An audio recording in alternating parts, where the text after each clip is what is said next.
بڑے خوش بخت تھے، بڑے خوش نصیب تھے، انہیں بدر کے میدان میں گردنیں کٹانے میں بھی بڑا ہی مزہ آیا تھا انہیں. آپ دیکھیں نا، احد کے میدان میں جانے دینے میں بھی انہیں بڑا مزہ آیا. جب آدمی میں خلوص ہوتا ہے تو اس کے لیے جان قربان کرنا بھی آسان ہو جاتا ہے، لیکن جب خلوص نہیں ہوتا پھر گفتگو ہوتی ہے، پھر باتیں ہوتی ہیں، پھر داستانیں ہوتی ہیں، پھر کہانیاں ہوتی ہیں، پھر لب و لہجہ ہوتا ہے، پھر منصوبہ سازی ہوتی ہے، پھر ہیلے بہانے، پھر سگرے کبرے جوڑ کے لوگ کہانیاں اور داستانیں بناتے ہیں. خلوص اور للہیت کے ساتھ اللہ کی بارگاہ میں جھکیں. عبادتوں کا، ریاضتوں کا، تلاوتوں کا جتنا اللہ ہمیں موقع دیتا ہے اس میں خلوص شامل کرنے کی کوشش کریں، للہیت شامل کرنے کی کوشش کریں، اللہ کی رضا شامل کرنے کی کوشش کریں. میرے نبی رحمت صلی اللہ تعالی علیہ وسلم نا حضرت معاذ ابن جبل کو جب یمن کے لیے روانہ کرنے لگے تو رسول پاک علیہ السلام نے بڑی نصیحتیں فرمائیں. ان نصیحتوں میں درد بڑا تھا. کیوں؟ اس لیے کہ حضور نے انہیں بتلایا تھا کہ جب تم واپس آؤ گے تو میری تمہاری ملاقات نہیں ہوگی، تم میری قبر سے گزرو گے.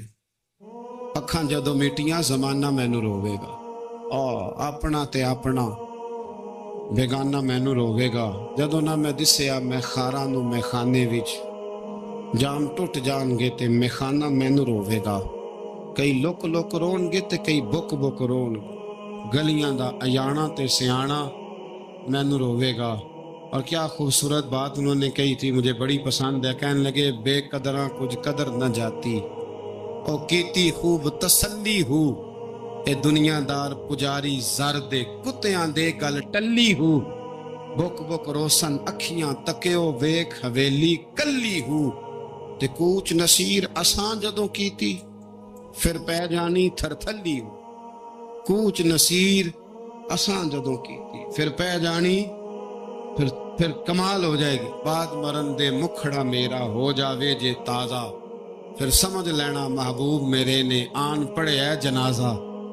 حضرت معاذ ابن جبل رضی اللہ تعالیٰ عنہ سے حضور نے فرمایا معاذ جب تم واپس گزرو گے نا تو میری قبر کے پاس سے گزرو گے، ملاقات نہیں ہوگی. تو وہ جو نصیحتیں تھی نا اس موقع پر جب آپ گویا کسی سے آخری ملاقات کر رہے ہوتے، ان نصیحتوں کے اندر جو حسن ہوتا ہے، کمال ہوتا ہے، وہ تو جاتے جاتے کی بات لے سجنا سا توڑ نہیں پائی جان ہی دتی راہ تیرے. وہ جو جاتے جاتے کی گفتگو ہوتی ہے، وہ جو انداز ہوتا ہے، بڑا کمال ہوتا ہے.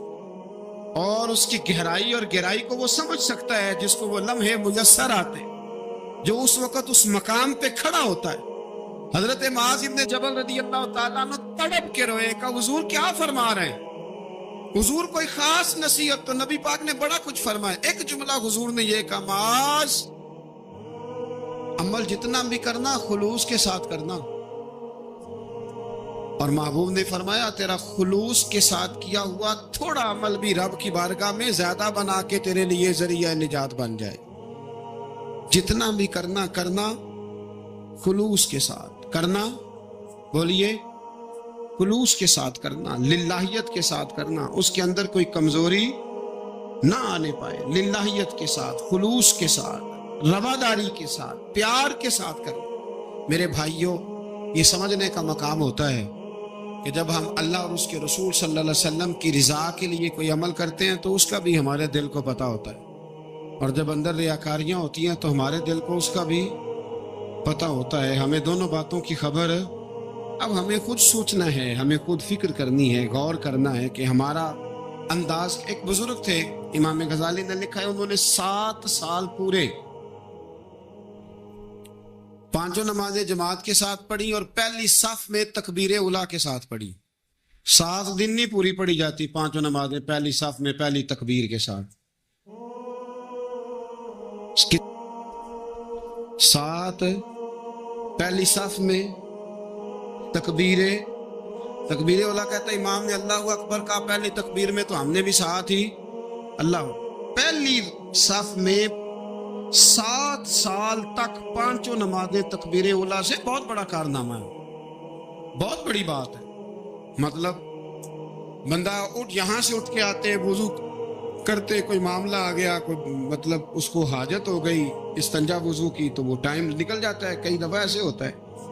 7 سال پورے نماز پڑھی، تو کہتے ہیں 7 سال کے بعد نا ایک دن 8واں سال لگا ہوا تھا، تو بزرگ فرماتے ہیں میں ذرا لیٹ ہو گیا، تکبیر اولا تو مل گئی پر پہلی صف نہ ملی، تیسری صف میں جگہ ملی. بزرگوں کے تقوی دیکھیے گا. فرماتے تیسری صف میں نے نماز پڑھی تو میرے دل کے اندر خیال آیا یار لوگ کیا سوچیں گے کہ اتنا اچھا اس کا ریکارڈ تھا، پہلی صف میں یہ نماز پڑھتا تھا تو آج تیسری صف میں لوگ کیا سوچیں گے. فرماتے ہیں جب یہ لفظ زبان پہ آیا تو میرا ضمیر بول پڑا، جب یہ سوچ دل میں آئی تو میرا اندر تڑپ اٹھا، چھم چھم میرے آنسو نکلنے لگے، میں رویا.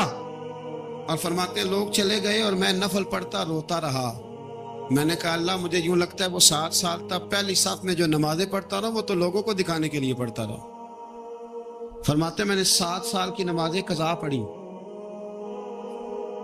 قضا نمازیں پڑھی.